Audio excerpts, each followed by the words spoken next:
Did you know that we have channel memberships now? If you'd like to help support this channel, get some exclusive Kawabana emotes to use in the comments, as well as an exclusive badge by your name, click that join button now to find out more. Every bit of support really helps. Thanks guys.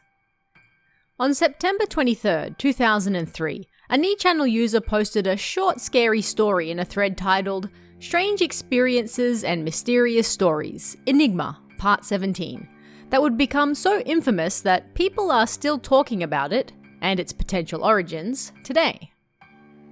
This happened quite a long time ago.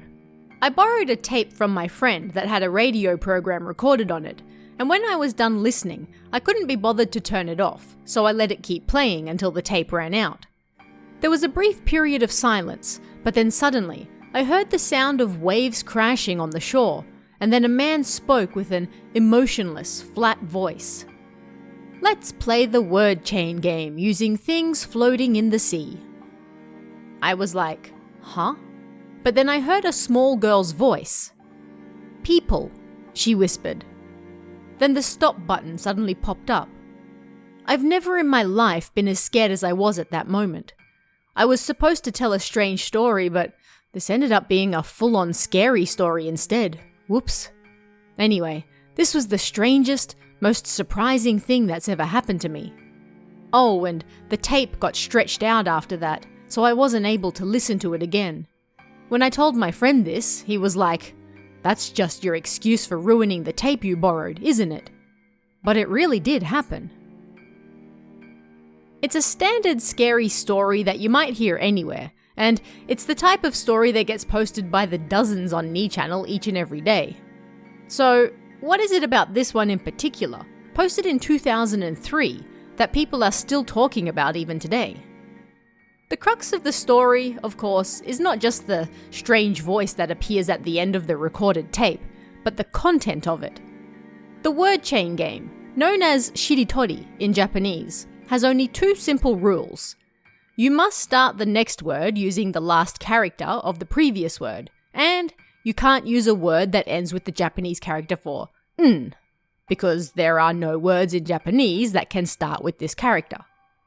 In this story, the final word used in the word chain game is ningen, or people.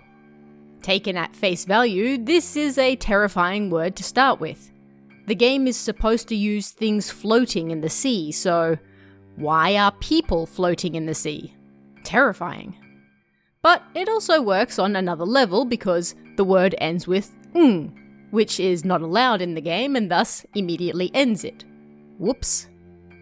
The story is short, snappy, and straight to the point, which is the type of story that tends to do well on Ni-channel. But over the years, numerous people have pointed out that this story sounds kind of familiar, almost like they've heard it somewhere else before. Again, this was not uncommon back in the early 2000s. In fact, the majority of scary stories posted back then weren't original, but rather already existing urban legends, translated short stories from overseas, or already existing Japanese stories that were adapted for the Ni-channel format. But what got people with this story was that nobody could quite place where they had heard it before. Did the story actually exist? Or was this the first time it had ever been posted and those reading it were simply experiencing a shared memory that didn't actually exist? Much like the White Shadows commercial that people are still looking for to this day. Over the years, numerous suggestions have been proposed, although no evidence has ever been found of this story actually existing anywhere else. The story claimed that this strange game of shiritori was heard at the end of a radio broadcast, so the first logical step would be to check radio programs. Even today, Japan has numerous radio programs that play late at night that share strange and scary stories. One suggestion was Kishitani Goro's Tokyo Radio Club, which aired on TBS radio in the early 1990s. This show featured a short corner with a unit of 3 comedians who aired strange, surreal, and sometimes even erotic gags in the 5-minute segment. This segment was pre-recorded and often used the voices of women and children other than the comedians to add authenticity. The problem, however, is that this show aired every weeknight for several years, amounting to over 1,000 episodes. That is an enormous amount of content to pour through. Supposing that someone even recorded every single episode to begin with. To date, no one has been able to find any skits from the show that resemble this creepy shitty toddy game, but that's not to say that it isn't still out there somewhere waiting to be found. Another popular suggestion was that the story didn't come from a radio show, but rather a television program instead. The World's Most Boring Program was a special program that aired several times in the early 1990s and, as the title suggested, was full of silly skits and gags. The sillier it was, and the less sense it made, the more likely it was to make it onto the show. Much like this corner from Tokyo Radio Club, it was full of surreal, bizarre, and sometimes erotic gags designed to confuse and amuse.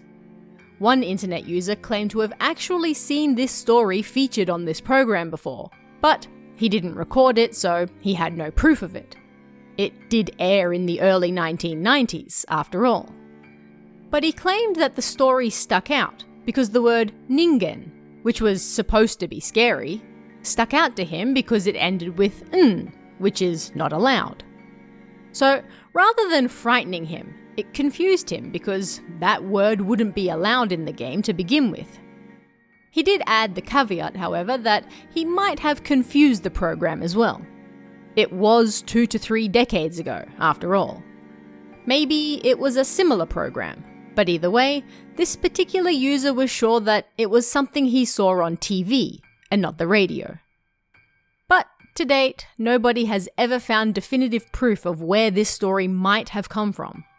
Numerous people are certain that they have heard it before, but it was so long ago, when most were just children or young teenagers, that nobody has been able to pinpoint exactly where. It might have been on a television special, or it might have been on a radio show. Numerous pieces of lost media have been found over the years, some decades after they were seemingly lost, so maybe the same will happen with this one as well. But for now, this one remains a mystery, much like why somebody would say ningen in a shitty toddy game to begin with. But what do you guys think of this one? Let me know in the comments below, and I'll see you again next time.